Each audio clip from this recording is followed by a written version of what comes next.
के ये नीला झंडा, हाथी निशान और उसमें लगा मजबूत डंडा अपने हाथों में ले करके आगे की तरफ बढ़ पड़े।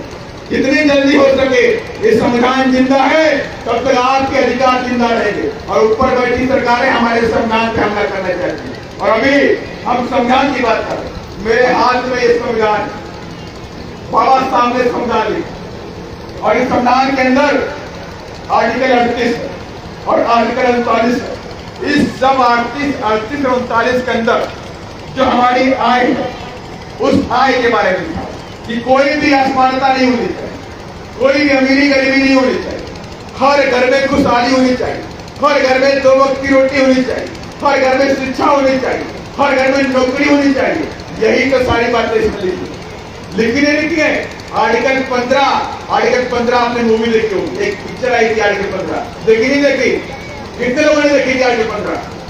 उत्तर प्रदेश की घटना थी और आर्टिकल 15 में लिखा है, बाबा साहब ने संविधान में लिखा हो कि कोई भी व्यक्ति जाति, धर्म और धर्म के स्थान पर किसी के साथ में कोई भेदभाव नहीं कर सकता। लेकिन उसके बाद भी देश के अंदर भेदभाव होता है, छुआछूत होती है, ऊंच नीच की भावना होती है।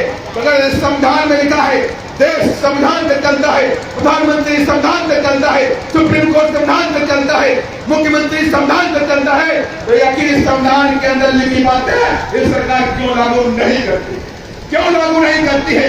यही हमारी और उनकी जंग है, विचारधारा की जंग है। और हम दावे के सामने कहते हैं कि जिस दिन हमारी सरकार बनेगी उसी दिन हम बाबा साहब के संविधान को 100% इस देश में लागू करने का काम करेंगे, उसी दिन लागू करने का काम करेंगे। और इसलिए मैं आप सभी लोगों से कहना चाहता हूँ, बाबा साहब की मूर्ति यहाँ कई बार कई जगहों हमने देखी, वो भी बड़ी मूर्तियां लगी हुई, बाबा साहब की मूर्ति में बहुत बड़ा संदेश आ गया, बहुत बड़ा संदेश छुपा हुआ है।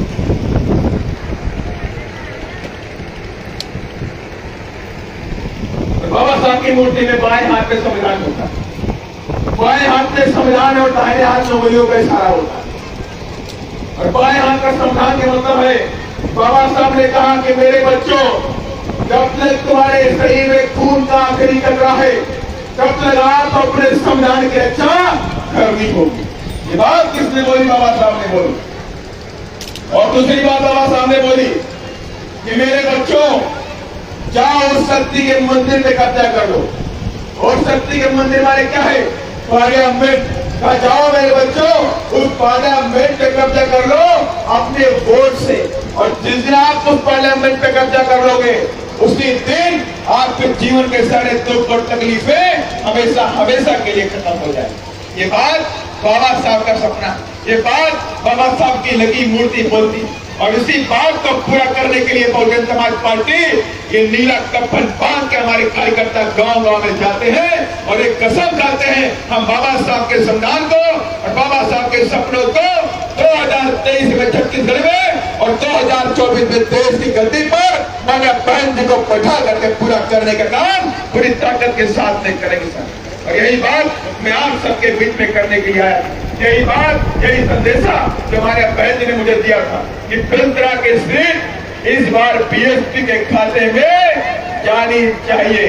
बीएसपी का विधायक फिल्म से जीत करके वहां पर जाना चाहिए। ये बात हमारी आदरणीय बहन जी ने हमको यहाँ आने से पहले बोला और इसलिए मैं आप सभी लोगों से ये रिक्वेस्ट करने के लिए आया।